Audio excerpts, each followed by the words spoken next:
Menteri BUMN Erick Thohir blak-blakan membongkar apa saja yang terjadi di tubuh BUMN Indonesia. Dikutip zonajakarta.com dari kanal YouTube Karni Ilyas Club, Erick membeberkan semuanya. Karni Ilyas kemudian mempertanyakan soal jabatan titipan di tubuh BUMN. Ada nggak berpikiran kompeten nggak tuh bidang ini? Tanya Karni Ilyas seperti dikutip zonajakarta.com, Senin, tanggal 2 November tahun 2020. Erick kemudian menjawab, jika jangan hanya siap diangkat saja. Harus Pak Karni. Saya sudah bicara cukup terbuka, misalnya posisi menteri.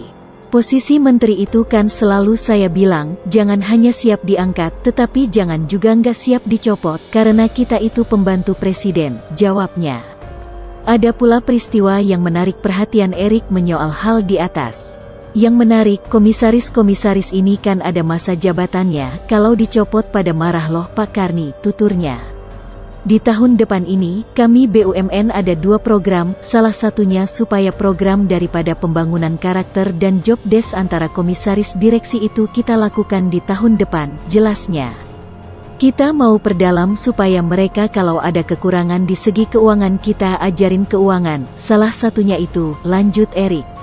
Maka dengan adanya itu Menteri BUMN bisa melakukan review secara berkala agar kinerja masing-masing BUMN bisa maksimal. Kita jangan buat persepsi benar dan salah dulu. Tetapi kalau sudah kita kasih kesempatan di surat keputusan saya yang terakhir, kementerian boleh mereview per tahun. Jadi tidak berarti mereka diangkat 5 tahun nggak boleh direview, kata Erick. Nah, reviewnya itu berdasarkan masukan direksi, nomor 1, masukan dari komisaris yang bekerja sama, dan tentu masukan dari kementerian, terangnya.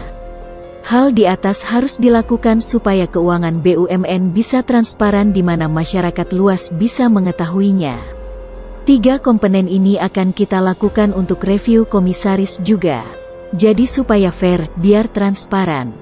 Sama kayak direksi juga direview secara kinerja ya, komisaris mesti ada dong job desk-nya, dan tentu bahan reviewnya supaya fair, ungkap Erick. Nggak banyak orang kayak Pak Karni.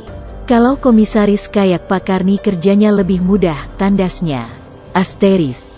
Karakter dan job desk antara komisaris direksi itu kita lakukan di tahun depan, jelasnya. Kita mau perdalam supaya mereka kalau ada kekurangan di segi keuangan kita ajarin keuangan, salah satunya itu, lanjut Erick. Maka dengan adanya itu Menteri BUMN bisa melakukan review secara berkala agar kinerja masing-masing BUMN bisa maksimal.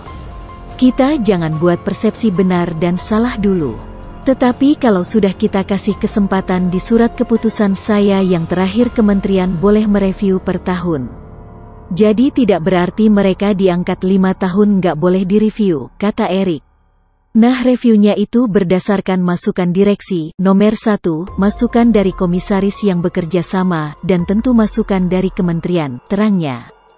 Hal di atas harus dilakukan supaya keuangan BUMN bisa transparan di mana masyarakat luas bisa mengetahuinya.